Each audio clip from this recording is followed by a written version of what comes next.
ഇന്ന് ആഗോള കത്തോലിക്ക സഭ ഫാത്തിമ മാതാവിന്റെ തിരുനാൾ ആഘോഷിക്കുന്നു. ലോകം സങ്കീർണമായ വെല്ലുവിളികളിലൂടെ കടന്നുപോകുന്ന ഈ കാലഘട്ടത്തിൽ ഫാത്തിമയിലെ പരിശുദ്ധ അമ്മ നൽകിയ സന്ദേശങ്ങൾ വലിയ പ്രസക്തിയുള്ളവയാണ്. 1917 മെയ് 13 മുതൽ ഒക്ടോബർ 13 വരെ 3 ഇടയ കുട്ടികളായ ലൂസിയ, ജസീന്ത, ഫ്രാൻസിസ്കോ എന്നിവർക്ക് നൽകിയ ദർശനങ്ങളിലൂടെ ലോകസമാധാനത്തിനും പാപികളുടെ മാനസാന്തരത്തിനുമായി അമ്മ മുന്നോട്ട് വെച്ച 7 പ്രധാന സന്ദേശങ്ങൾ വിശ്വാസികൾക്ക് ഏറെ പ്രധാനപ്പെട്ടതാണ്. അതിലൊന്നാമത്തേതാണ് കഷ്ടപ്പാടുകൾ സഹിക്കാനുള്ള സന്നദ്ധത. ദൈവത്തിനെതിരായ പാപങ്ങൾക്ക് പരിഹാരമായും പാപികളുടെ മാനസാന്തരത്തിനായും ദൈവം നൽകുന്ന കഷ്ടപ്പാടുകൾ ഏറ്റെടുക്കാൻ നിങ്ങൾ തയ്യാറാണോ എന്ന് അമ്മ ചോദിച്ചു. അതേന്ന് കുട്ടികളുടെ മറുപടിക്ക് ദൈവകൃപ നിങ്ങളുടെ ആശ്വാസമായിരിക്കുമെന്നാണ് അമ്മ നൽകിയ വാഗ്ദാനം. അതിൽ രണ്ടാമത്തേതാണ് ലോകസമാധാനത്തിനായി ജപമാല ചൊല്ലുക എന്നത്.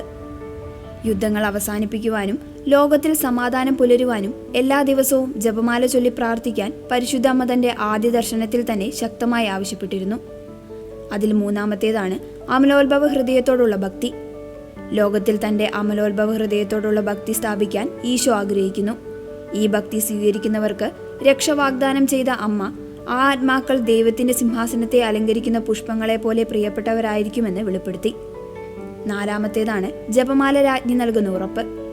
സമാധാനത്തിനായി ജപമാല രാജ്ഞിയെ ആശ്രയിക്കണമെന്നും അവിടത്തേക്ക് മാത്രമേ നമ്മെ സഹായിക്കാൻ കഴിയൂ എന്നും മൂന്നാം ദർശനത്തിൽ അമ്മ ഉറപ്പിച്ചു പറഞ്ഞു. അഞ്ചാമത്തേതാണ് പാപപരിഹാര പ്രാർത്ഥനകൾ.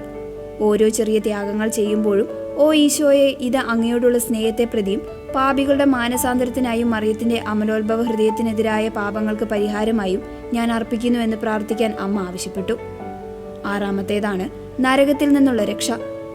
നരകത്തിലേക്ക് അനേകം ആത്മാക്കൾ നിബന്ധിക്കുന്നത് അവർക്കായി പ്രാർത്ഥിക്കാനോ ത്യാഗങ്ങൾ ചെയ്യാനോ ആരുമില്ലാത്തതിനാലാണെന്ന് അമ്മ സങ്കടത്തോടെ ഓർമ്മിപ്പിച്ചു.